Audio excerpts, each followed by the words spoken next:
TIC ànd si ak Maïté. King TIC, le rendez-vous des nouvelles technologies. King TIC.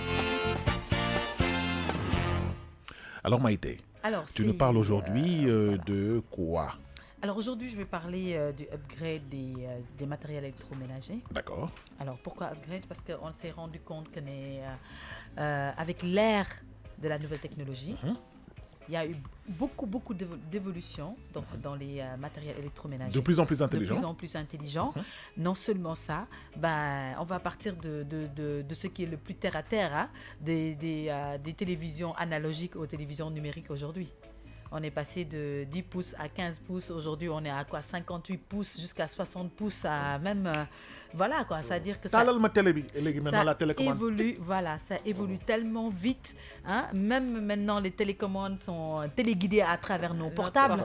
Il suffit juste de synchroniser. Voilà. Après, d'où tu es. Il y a même des télévisions des parents qui arrivent à savoir ce qui se passe chez eux à travers leur téléphone avec la télé. Tellement que ça a évolué à une vitesse de lumière mais incroyable. Et de jour en jour, on se rend compte que les choses arrivent. Toujours, il y a quelque chose de nouveau. Absolument. Thaïs, quand on part dans l'aspect des réfrigérateurs, par exemple, qui sont devenus des réfrigérateurs super intelligents, il y a des réfrigérateurs qui sont créés, qui existent aujourd'hui, où tu as la possibilité de savoir tout ce qui te reste dans ton frigo. Quoi. Absolument. Les side by side. Ouais. Side by side, les family hubby là. Ah bon? Ouais. Donc tu tapes juste, c'est comme un ordinateur qui a devant la porte de truc, comment ça s'appelle encore? Du réfrigérateur. Du réfrigérateur. Tu lui poses la question, il te dit tout ce qui se passe dans le frigo. Hein. Il te reste tant. Il y a des frigos qui aujourd'hui font système comme les fontaines, où tu chauffes l'eau, tu as l'eau chaude et tu as l'eau froide. Tu frigidaire. Donc, tu as la paresse d'aller chauffer, tu vas directement sur le frigo, coucou, jox-moi foofu benn boisson sax boo répé sax mu génn tijji porte bi yónnee la boisson bi. Et puis aspirateurs intelligents yi. Les aspirateurs, les micro-ondes, maintenant machine à laver, les cuisinières, elles sont devenues des cuisinières électriques. Plaque chauffante. Voilà, plaque chauffante et tout ça là. Donc, on est arrivé à un niveau, niveau nouvelle technologie, les gens ne se cassent plus la tête. Ils sont devenus paresseux. Bon, après, voilà, la nouvelle technologie nous a rendu paresseux. Voilà, même Taïdini, machine à laver, qui au Sénégal, il y en avait un. Parmi 1000 maisons, aujourd'hui tu rencontres ay fukki kër yoo xamantene machine à laver lañ am léegi parce que quoi, le système est plus simple. Da ngay brancher sa machine à laver sa fóot gaaw doo fi fay fóotkat xam nga. Bon après tamit maanaam ñu ngi yàqal tamit fóotkat yi mais ba tey c'est de bonne guerre. Monde da ngay xool la gën a arrangé. Système de repassage aussi, tu vois que maintenant on est en train d'adopter un système français un peu dans certaines familles assez qui commencent à être très modernes. Mooy dañuy préférer un matériel électroménager pour éviter même de prendre une bonne, de devoir payer une bonne, tu vois, parce que des fois ils pensent que voilà, prendre une bonne c'est laisser quelqu'un dans la maison qui ne fait rien, parce que voilà, xam nga rek nit ku nekk ak ni muy xalaatee. Bon ñun nag suñu réalité mooy nga am jànk, xam nga won ko liggéey bi malgré que di nga am matériel électroménager. Mais am na ñoo xamante ne tey dans leur maison il y a plus de bonne. Il y a juste les matériels électroménagers. Madame, tout le monde se débrouille tout seul. Et une femme de ménage pour faire vient à manger, 2 fois dans la semaine. Les micro-ondes maintenant, il y a micro-ondes parce que tout est devenu plus facile avec les micro-ondes. Tu n'as plus besoin de nek fi di tankal sa bop ay safa ki ñoom en sen da ngay dugal lepp ci micro-ondes bi. Les réchauds, c'est grave parce que maintenant les grandes surfaces ils vendent maintenant tout ce qui est à réchaud et après tu as toujours le même goût. Da ngay jënd ñëw rek dugal ci micro-ondes bi mu tàng nga lekk. Lan moo ma si gën a intéressé en fait mooy vraiment hormis bu moderne matériel bi moderne rendre en fait moins pénible travaux domestiques mais loolu ñooñu nga wax na nga xam ne dañu maanaam ay robot rek ñoo nekk seen kër ak yooyu une femme de ménage mooy ñëw 2 fois dans la semaine def le grand et puis dem mais kër yu mag yi de plus en plus dañu équipé aussi matériel yooyu. Oui, bien sûr. Mais quel est le profil type en fait? Est-ce que mën nga ñu catégoriser en fait les gens qui achètent ce genre de matériel? Alors bon, à type d'habitation on peut le profil est très facile facile à définir, hein, parce que ce sont pas des matériels aussi qui sont très accessibles financièrement. Quoi qu'on dise, c'est des matériels qui aujourd'hui c'est une évolution école financière. Peut-être si kanam di nga mën a am possibilité peut-être d'ici bientôt, hein, avec l'ère des choses, prix peut-être allégé de telle sorte que tout le monde y aura accès. Mais tey boo xoolee tey matériel électroménager yooyu noonu nga xam ne ñu ngi fortement en évolution, ils ont quand même un certain coût. Alors il faut vraiment être avoir un certain niveau de vie, avoir un certain moyen pour mun ko jënd.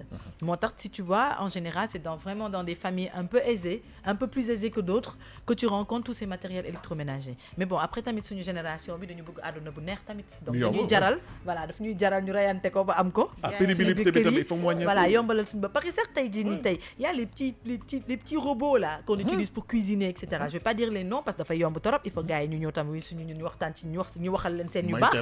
Ku ñëwul tamit duñu wax sa tour, duñu wax say bagages. Waaw, dañuy wax entre guillemets rek en gros.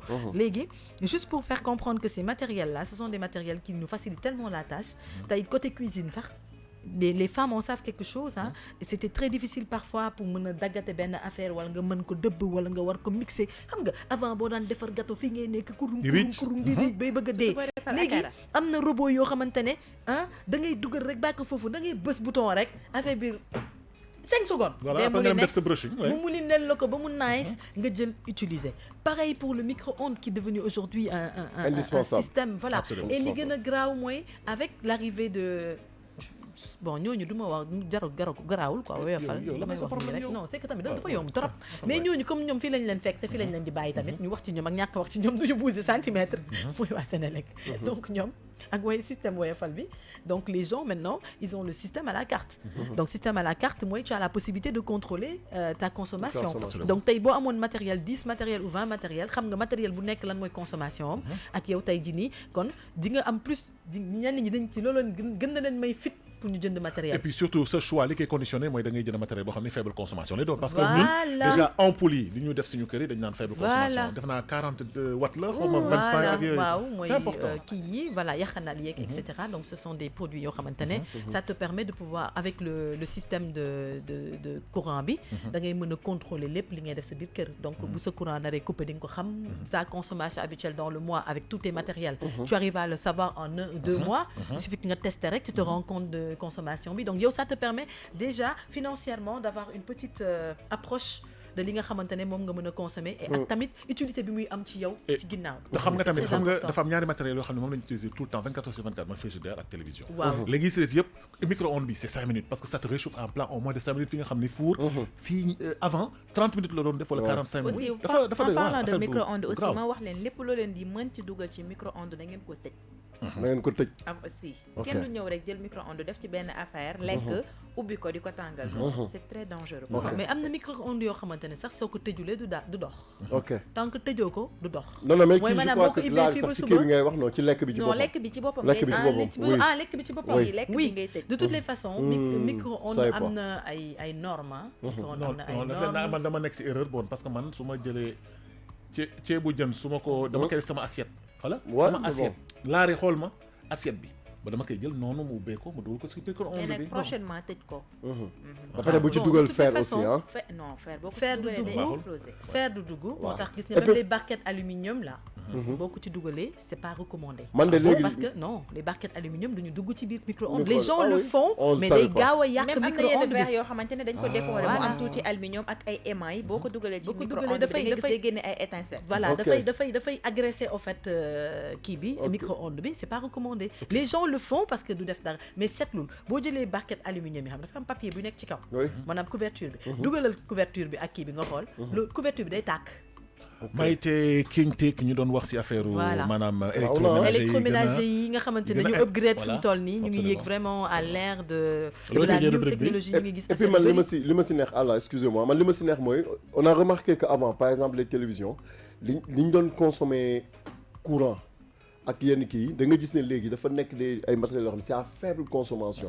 c'est-à-dire da ngay brancher léegi sa télé les télé LED là compteur bi du tourner sax nga gis feelu courant ñimewuñ ko woon mais léegi voilà da nga koy gis nii à faible très faible même quantité donc man fi mu ne xam nga ñan laa envier nos enfants là. Même les frigos là, il y a les nouveaux frigos qui sont sortis du ma wax seen tur tamit. Ouais. parce que ñoon dama bëgg ñu ñëw fii. mais da ñu ngay wax seen tur benn non, parce yoon. que du ko wax, ñooñu non, du ko non wax. dama wax seen Du tur ko dafay wax. yomb mais dama Du xam ko ne wax. ñooñu noonu li may wax nii ñu ngi koy dégg donc xam nañ bu baax li may wax nañ ñëw fii ñu wax ci seen produit bu bees boobu seen frigo yu bees yooyu noonu. nañ Maïté, ñëw indi ko fii Maïté, ñu wax avantage Maïté, frigo yi. Maïté, waaw Maïté lay tëjee sa rubrique King Tic. gars yi jënd leen matériel.